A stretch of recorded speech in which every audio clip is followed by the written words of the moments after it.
परिवारवाद करने लगी भाजपा। पहले डुल्लू महतो को टिकट दिया, फिर भाजपा साहब इसके भाई को टिकट दे रहे हैं। मैया सम्मान योजना एक ढकोसला है, चुनावी लॉलीपॉप है। अगर उनमें दम था तो जिसमें सरकार बनी थी 2019 में, उसी से लागू करना चाहिए था। जलसे महतो कहीं पे नहीं है। जलसे महतो को जनता रिजेक्ट कर चुका है। 3 बार से उन लोगों को पटकियाँ खाई है जनता के द्वारा। इस बार भी जनता उसे रिजेक्ट करेगी। विकास तो इतनी हुई है कि इतनी धारा तेज चला विकास को, वहाँ पर हम चाहेंगे उस धारा को और तेज करेंगे। 5 साल लगातार जनता के बीच में डुल्लू महतो जी और शरद महतो जी रहे हैं। किस कब्जा जमीन कौन कब्जा कर रहा है? झारखंड में विधानसभा का आगमन हो चुका है। ऐसे में झारखंड में दो चरणों में चुनाव होना है, 13 नवंबर और 20 नवंबर का।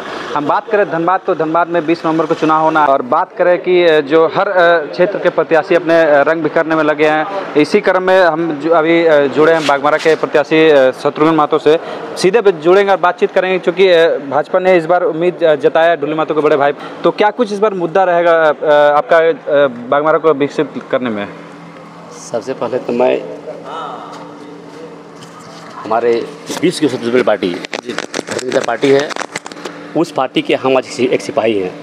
और हमें जो जिस उम्मीद के साथ बाघमारा से प्रत्याशी बनाया गया है, निश्चित रूप से उस उम्मीद को मैं लेकर चलूँगा और खरा उतरने का काम करूँगा। क्योंकि 3 टर्म आपके भाई भी रहे हैं, विकास भी किया है, तो जो कुछ विकास नहीं हो पाया तो आपके द्वारा क्या उसमें आगे पहल किया? विकास तो इतनी हुई है कि इतनी धारा तेज चला विकास को, वहाँ पर हम चाहेंगे उस धारा को और तेज करेंगे। बात करें वहाँ पर ज़मीन जो कब्जा करने के बाद मेन आती है, तो उसमें आप किस तरह का जो वहाँ के ग्रामीण को आप उसमें रियायत दिलाइएगा? किस तरह कब्जा जमीन कौन कब्जा कर रहा है?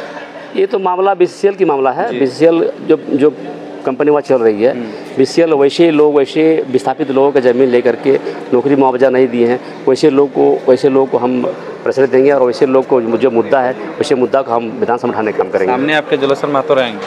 जलसे महतो कहीं पे नहीं है। जलसे महतो को जनता रिजेक्ट कर चुका है। 3 बार से उन लोगों को पटकियाँ खाई है जनता के द्वारा।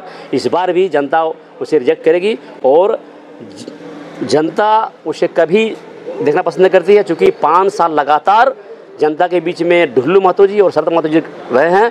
और वैसे व्यक्ति जनता से कभी सरकार नहीं रहा है, जनता के बीच आते हैं तो निश्चित रूप से जनता मार के भगाएगी। बोल रहे हैं कि जलसे महतो बोल रहे हैं कि अब तो परिवारवाद करने लगी भाजपा। पहले डुल्लू महतो को टिकट दिया, फिर भाजपा साहब इसके भाई को टिकट दे रहे हैं। परिवारवाद किसको कहा जाता है?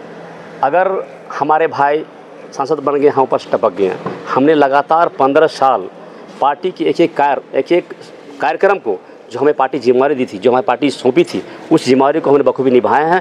पार्टी के एक सिपाही होने के नाते, पार्टी के एक कार्यकर्ता होने के नाते, पार्टी के तमाम कार्य जो हमें आदेश किया गया था, हर कार्य को मैं निर्वहन किया हूं। मैं एक पार्टी का, भारतीय जनता पार्टी एक सच्चा कार्यकर्ता हूं, जिसके तहत हमें आज रायशुमारी के तहत हमें जनता चुन के भेजी है, उसी के तहत हमें आज यहाँ पर प्रत्याशी बनाया गया। मतलब कहते हैं कि भाजपा का इस बार दाल नहीं गलेगा बाघमारा में, खासकर बोल तो दिए, जनता उन्हें निकाल चुकी है, इस बार जनता से निकालेगी। इस बार सरकार जो एक नया योजना लेकर आई है, मैया सम्मान योजना, उसमें क्या कहेंगे? क्योंकि वो बोलती है कि मेरा देखा देखी गोगोद योजना लेकर आई है। मैया सम्मान योजना एक ढकोसला है, चुनावी लॉलीपॉप है। अगर उनमें दम था तो जिसमें सरकार बनी थी 2019 में, उसी से लागू करना चाहिए था। ये जनता के साथ एक धोखा है। निश्चित रूप से हमारे जो गोगोद योजना जो हमारे केंद्रीय नेतृत्व द्वारा जो लाया गया है, सभी लोग विश्वास है, माता बहनों विश्वास है कि मोदी की योजना जो भी लाता है निश्चित रूप से वो लाइफ टाइम चलने वाली योजना है। और मैया समाज योजना जो हेमंत सरकार जो लाया गया है, वो सभी लोग जानते हैं कि चुनाव के समय मुद्दा लाते हैं और चुनाव खत्म के बाद चुनाव खत्म होने के बाद वो मुद्दा वो योजना बंद हो जाती है। खास करके युवा की बात करें, क्योंकि आपके क्षेत्र में युवा के जो नौकरी नहीं मिलने पर इस सरकार से बहुत नाराज़ है, तो आपकी सरकार जब आएगी तो अपने क्षेत्र में किस तरह का? निश्चित रूप से पहले भी हमारे सांसद जो डुल्लू महतो जी विधायक हुआ करते थे, बाघमारा के तमाम क्षेत्रों में, तमाम सेक्टरों में सभी लोग युवाओं को नौकरी देने का काम किया, बेरोजगारी दूर करने का काम किया। जैसे ही हेमंत सोरेन सरकार 2019 में आई, वैसे रोजगार छीनने का काम किया, वैसे बेरोजगारों के रोजगार हक अधिकार मानने का काम किया और यहाँ के लोग पलायन हो गए।